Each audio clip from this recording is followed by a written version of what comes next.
وَأَصْحَابِكَ يَا رَحْمَةً لِلْعَالَمِينَ۔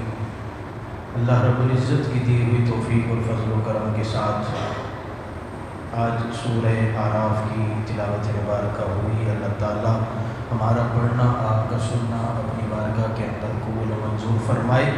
اس سورہ مبارکہ کے آغاز میں ہی اللہ تعالیٰ نے حضرت آدم علیہ السلام کی تخلیق کو اور فرشتوں کے سجدہ کرنے کو اور ابلیس کے سجدہ نہ کرنے کو کھل کے بیان کیا ہے۔ یہ اللہ تعالیٰ ارشاد فرماتا ہے وَلَقَدْ خَلَقْنَاكُمْ ثُمَّ صَوَّرْنَاكُمْ، کہ ہم نے تمہیں تخلیق کیا اور تمہارے نقش و نگار بنائے۔ ثُمَّ قُلْنَا لِلْمَلَائِكَةِ اسْجُدُوا لِآدَمَ، اور ہم نے حکم دیا کہ چلو فرشتوں آدم کو سجدہ کرو۔ ایک بات قابل غور یہاں پر ہے کہ حضرت آدم علیہ السلام کی تخلیق سے پہلے، یعنی ان کے جسم اطہر بننے سے پہلے، اللہ تعالیٰ نے کائنات میں جو چیز سب سے پہلے بنائی تھی وہ نہ حضرت آدم علیہ السلام کی ذات تھی، نہ فرشتوں کی ذات تھی، نہ جنت، نہ دوزخ، نہ آسمان، نہ زمین۔ سب سے پہلے جس چیز کا آغاز، یہ جو کائنات کا آغاز ہوا، وہ مصطفیٰ علیہ السلام کے نور مبارک سے آغاز ہوا۔ جب کچھ نہ تھا اللہ کی ذات تھی۔ پھر اللہ تعالیٰ نے سب سے پہلے اگر کسی چیز کو پیدا کیا ہے تو وہ سرکار علیہ السلام کے نور کو پیدا کیا ہے۔ سرکار سے خود پوچھا حضرت جابر رضی اللہ عنہ نے، کیا کہا سب سے پہلے کس چیز کو اللہ تعالیٰ نے بنایا؟ نبی کریم علیہ السلام نے ارشاد فرمایا جابر، سب سے پہلے اللہ تعالیٰ نے اپنے نور سے میرے نور کو پیدا کیا۔ یہ یاد رکھیے کہ یہ نور اللہ کے نور کا حصہ نہیں تھا، اللہ کے نور کا ٹکڑا نہیں تھا۔ اگر حصہ اور ٹکڑا مان لیا جائے تو یہ شرک بن جائے گا۔ اب کیا مطلب اللہ تعالیٰ نے اپنے نور سے نبی کریم علیہ السلام کے نور کو پیدا کیا؟ مطلب یہ ہے کہ اللہ تعالیٰ نے اپنے نور کے فیض سے سرکار کے نور کو پیدا کیا، نہیں تو جو پیدا کر رہا ہے وہ نور خالق ہے اور جو پیدا ہو رہا ہے وہ نور مخلوق ہے۔ اتنا زیادہ زمین و آسمان کا فرق ہے، تو وہ نور حصہ نہیں ہو سکتا، ٹکڑا نہیں ہو سکتا، وہ ہے فیض۔ یعنی اللہ تعالیٰ نے جس طرح دوسری چیزیں پیدا کی تو سرکار کی شان یہ ہے کہ دوسری ساری چیزوں کو پیدا ہونے سے پہلے اللہ تعالیٰ نے مصطفیٰ علیہ السلام کے نور کو بنا دیا۔ اور امام راضی رحمۃ اللہ تعالیٰ نے فرماتے ہیں کہ اللہ تعالیٰ نے اس نور کو حضرت آدم علیہ السلام کو جس وقت بنایا تو حضرت آدم علیہ السلام کے ماتھے میں رکھ دیا یہاں، اور فرشتوں کو کہا چلو فرشتوں سجدہ کرو۔ یہ سجدہ حضرت آدم کو بھی ہو رہا تھا، لیکن یہ سجدہ نبی کریم علیہ السلام کے نور کو بھی ہو رہا تھا۔ اب ابلیس نے جو منع کیا نا حضرت آدم کو سجدہ کرنے سے، گویا اس نے سرکار کی رسپیکٹ اور تعظیم کرنے سے بھی منع کر دیا۔ یہ سجدہ ویسے بھی سجدہ تعظیمی تھا، عبادت والا سجدہ تو تھا نہیں۔ عبادت والا سجدہ فرشتے ہوں، جن ہوں، انسان ہوں، ہمیشہ سے اللہ تعالیٰ کو کرتے آ رہے ہیں، اور جائز بھی یہی ہے کہ اللہ تعالیٰ کو عبادت والا سجدہ کیا جائے۔ یہ جو سجدہ تھا وہ تعظیم والا، کہ چلو نا میرے آدم علیہ السلام کی، میرے آدم کی تعظیم کرو۔ جس وقت اللہ تعالیٰ کا آرڈر آیا سارے فرشتے سجدے میں، اللہ فرماتا ہے فَسَجَدُوا إِلَّا إِبْلِيسَ، اگر نہیں کیا تو صرف اور صرف ابلیس نے سجدہ نہیں کیا۔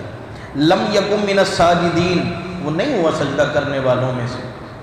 قال ما منعک الا تسجد اذ امرتک، اللہ نے پوچھا ہوئے ابلیس تو نے سجدہ کیوں نہیں کیا؟ اس نے کہا یا اللہ مجھے کہتا ہے تو؟ قال، کہا اس نے انا خیر منہ، میں تو اس سے بہتر ہوں۔ یہ سب سے پہلے اگر دنیا میں کسی نے جملہ کہا تو وہ ابلیس نے کہا کہ میں اس سے بہتر ہوں۔ بندے کے دل میں بھی کبھی کبھی آ جاتا ہے نا، میں فلانے سے بہتر ہوں تو میں سبھی سے بہتر ہوں۔ تو اگر جس وقت کبھی دل میں آئے نا کہ میں سب سے بہتر ہوں یا میں کسی سے بہتر ہوں، تو سوچ لیجئے گا یہ کس کا جملہ ہے؟ یہ ابلیس مردود شیطان کا جملہ ہے۔ اس نے کہا نہ خیر منہ، میں تو اس سے بہتر ہوں۔ اس نے آگے دلیل بھی دی، کہنے لگا خلقتنی من نار وخلقتہ من طین، یا اللہ تو خود ہی سوچ، اس کو تو نے مٹی سے بنایا، مجھے تو نے نار سے بنایا، آگ سے، اس کو تو نے مٹی سے بنایا۔ اس کا مطلب یہ تھا کہ مٹی نیچی، آگ اونچی، میں سجدہ کیوں کروں؟ کیونکہ اس نے تکبر کیا نا اپنے ہونے پر، اپنے وجود پر، اپنی بناوٹ پر، اپنی تخلیق پر، جو اس نے کی بھی نہیں تھی۔ یہ تو اللہ کا فضل ہے، جس کو جس چیز سے بنائے۔ انسان کو اللہ تعالیٰ نے اشرف المخلوقات بنایا، یہ اس کا فضل ہے۔ تو اللہ تعالیٰ نے ارشاد فرمایا فَخْرُجْ إِنَّكَ مِنَ الصَّاغِرِينَ، دفعہ دور ہو جا میری بارگاہ سے۔ اور حضرت آدم کو کیا حکم ہوا؟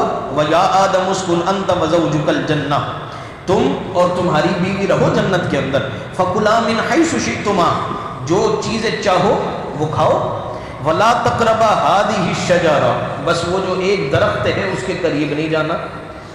فَتَكُونَا مِنَ الظَّالِمِينَ، تم تو حد سے بڑھنے والوں میں سے نہ ہو جاؤ، بس اس درخت کے قریب نہیں جانا، باقی جو مرضی آئے چیز کھاؤ۔ جس وقت جنت میں حضرت آدم اور حضرت حوا رہنے لگے تو شیطان کو کیسے برداشت ہو سکتا تھا کہ جس کی وجہ سے مجھے دھتکاریں ملی، جس کی وجہ سے میں لعنتی ٹھہرا، وہ جنت کے اندر موجے کرے۔ وہ حضرت آدم علیہ السلام کے پاس آیا اور کہنے لگا آدم وہ درخت کے قریب کیوں نہیں جاتے، وہ دانہ کیوں نہیں کھاتے تم؟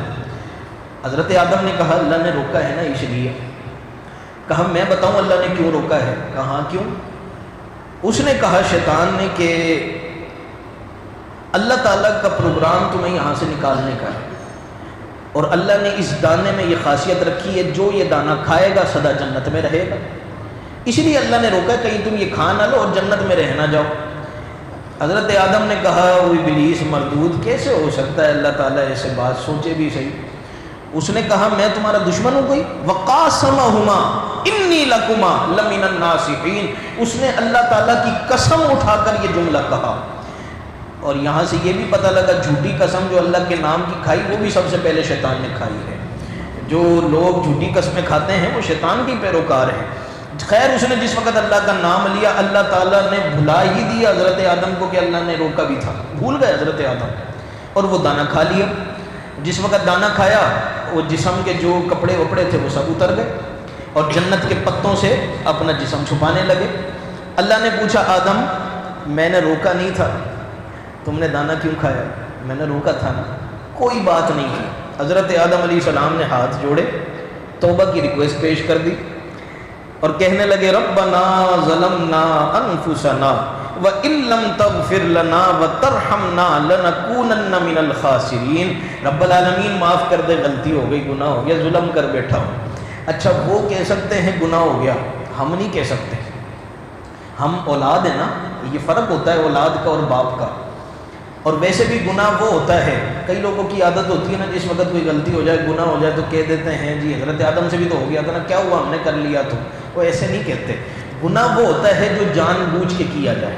مثال رمضان شریف کے آپ روزے رکھ رہے ہیں، روزے کی حالت میں، روزے کی ٹائمنگ میں آپ نے پیٹ بھر کے کھانا کھا لیا بھول کر، تو پھر مجھے بتائیے گا گناہ ہوگا کہ نہیں ہوگا؟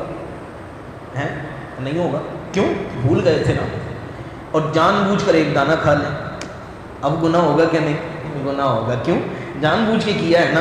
چلو اللہ سے پوچھتے ہیں یا اللہ آدم علیہ السلام نے دانہ جان بوجھ کے کھایا تھا کہ بھول کے کھایا تھا؟ اللہ تعالیٰ ارشاد فرماتا ہے فَنَسِيَ وَلَمْ نَجِدْ لَهُ عَزْمًا، آدم بھولے تھے، ہم نے ان کے دل کے اندر ارادہ تو نہیں پایا۔